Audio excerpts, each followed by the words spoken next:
ដេទី8សាងចិត្តសំណឹករបស់អ្នកឲ្យមានលុយមនុស្សដែលមានលុយគេអត់ដែលគិតរឿងលុយទេតែគេនឹងគិតរឿងថាមពលដែលអាចសាងលុយបានថ្ងៃនេះអ្នកនរគ្នា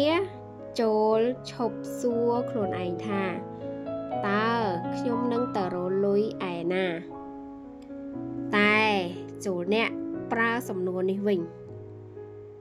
ខ្ញុំអាចចាយលុយដើម្បីសាងរឿងរ៉ាវល្អៗអ្វីបានខ្លះសំណួរនេះគឺយើងកំពុងតែត្រេនខួរក្បាលរបស់យើងឬចិត្តសំណឹករបស់យើងនេះឲ្យคล้ายទៅជាចិត្តអ្នកឲ្យពីសំណួរនេះចម្លើយបែបខុសគ្នាគ្រាន់តែថាសំណួរទី1តើយើងនឹងរកលុយមកពីកន្លែងណានឹងវាមានអារម្មណ៍ថាយើងកំពុងតែខ្វះខាតខ្លាំងមែនអត់តែបើយើងប្រើសំណួរទី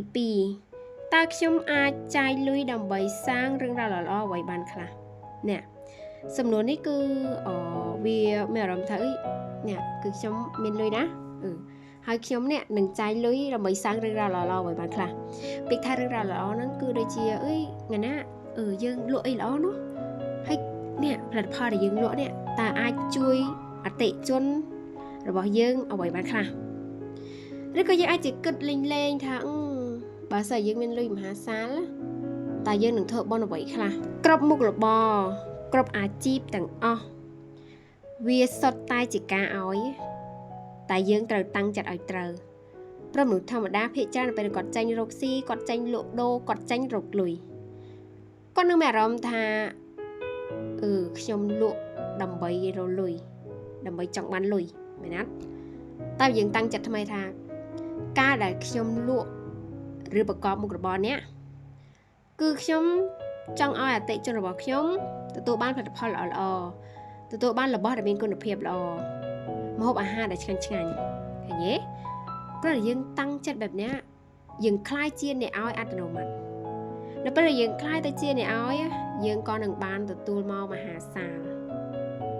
មិនថាយើងលក់អីក៏ដោយគឺយើងនឹងមានមនុស្សចាំជួយទិញជួយគាំទ្រយើងគ្រប់មុខរបរគ្រប់អាជីពខ្ញុំជឿថាសរគ្នាយើងអ្នកណាក៏ចង់បានមុខស្អាតដែរមែនទេដូចជាបងអូនស្រីម្នាក់នេះអញ្ចឹងគាត់មានបញ្ហាចំដោយសារតែកំណើតកូនតែឥឡូវគឺស្បែកមុខរបស់គាត់គឺត្រឡប់មកសោះថ្លាវិញហើយនិយាយទៅ feedback អតិថិជនខ្ញុំមានច្រើនណាបងស្រីម្នាក់នេះគាត់មានបញ្ហាមុនរោលពេញមុខតែម្ដងគាត់ប្រើផលិតផលថ្លៃៗមកច្រើនហើយប្រើត្រូវឯងគាត់ថាមុខគាត់អស់ជំរឿហ្មងនៅក្នុងការប្រើផលិតផល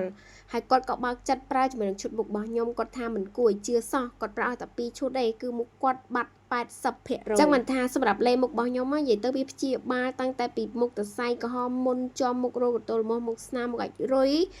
ឬអ្នកដែលថាខ្ញុំអត់មានអីទេតែមុខខ្ញុំវាខ្មៅស្អាតអះលាបទៅអ្នកនរគ្នាបើចង់បានមុខស្អាត